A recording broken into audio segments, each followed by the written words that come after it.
నెల్లూరు జిల్లా Venkatagiri TDP MLA అభ్యర్థి కురుగుండ్ల లక్ష్మీ సాయిప్రియ ఎన్నికల ప్రచారంలో దూసుకుపోతున్నారు. తన తండ్రి మాజీ ఎమ్మెల్యే కురుగుండ్ల రామకృష్ణతో కలిసి పట్టణంలోని 24వ వార్డులో ప్రచారం నిర్వహించారు. చంద్రబాబు ప్రవేశపెట్టిన సూపర్ 6 మేనిఫెస్టో కరపత్రాలు పంపిణీ చేస్తూ ప్రచారం చేశారు.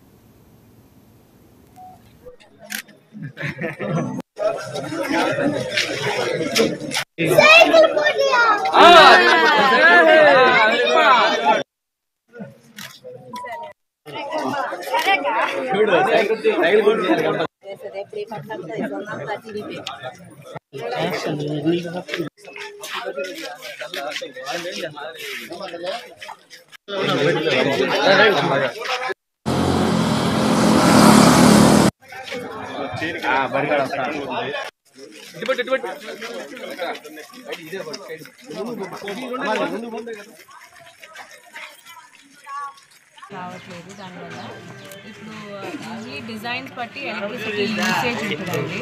సో ఇక్కడ కొంతమంది 200 యూనిట్స్కి పైన యూసేజ్ ఉంది, వాళ్ళకి పెన్షన్స్ రావట్లేదు. సో ఇది వాళ్ళకి చాలా ప్రాబ్లం అవుతుంది. ఇప్పుడు మన ప్రభుత్వం వస్తే, టీడీపీ ప్రభుత్వం వస్తే మేము 5% GST కూడా తీసేస్తున్నాము. అండ్ ఇలాంటి మేము ఉండేటప్పుడు వచ్చి వీవర్ ప్లస్ డిపెండెంట్కి ఇంట్లో ఇద్దరికి ఇస్తూ ఉండే పెన్షన్ ఇప్పుడు ఎలిజిబిలిటీ క్రైటీరియా కింద చాలా ఎలిజిబిలిటీ క్రైటీరియాస్ పెట్టేశారు. అంటే 200 యూనిట్స్ ఎక్కువ ఎలక్ట్రిసిటీ కన్సంప్షన్ ఉంటే అంతా పెన్షన్ తీసేయటము. దాని తర్వాత మగ్గము ఎంత అంటే వాళ్ళకి ఒక స్క్వేర్ ఫీట్ అని ఉంది. సో ఆ స్క్వేర్ ఫీట్ కన్నా ఎక్కువ ఉంటే తీసేయటము.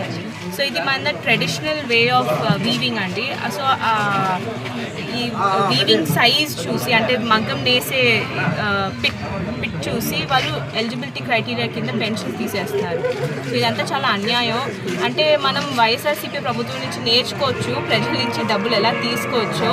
అంటే గార్బేజ్ ట్యాక్స్ కింద ఎలిజిబిలిటీ క్రైటీరియాస్ చాలా తక్కువ పెట్టి మేము ఎక్కువ ఇస్తున్నాము.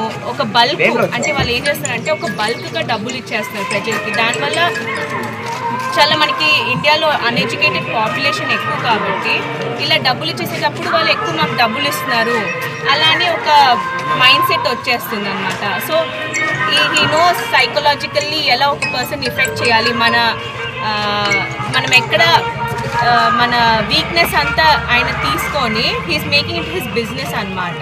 సో ఆయన నుంచి మనం ఇవన్నీ నేర్చుకోవచ్చు. ఎలా ప్రజల నుంచి డబ్బులు తీసుకోవచ్చు, ఎలా ఏం పని చేయకుండా పని చేసాము అని చెప్తున్నారో నాకు అర్థం అవట్లేదు.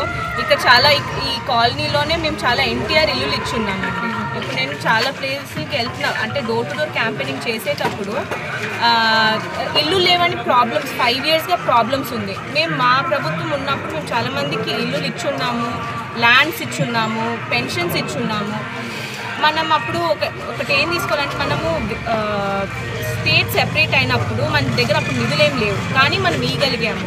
మనం ఒక స్థాయికి వచ్చిన తర్వాత కూడా ఎందుకు ఈ ప్రభుత్వం ఇవ్వలేదు, ఎందుకు వాళ్ళ కేపబిలిటీస్ చూపించుకోలేదు, అది మెయిన్ క్వశ్చన్ అండి.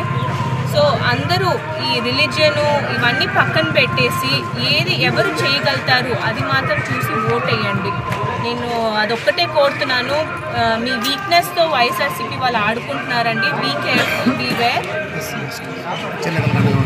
మేమందరము నేను మా నాన్నగారు ఎంత చేశారో నేను అంతే పని చేస్తాను.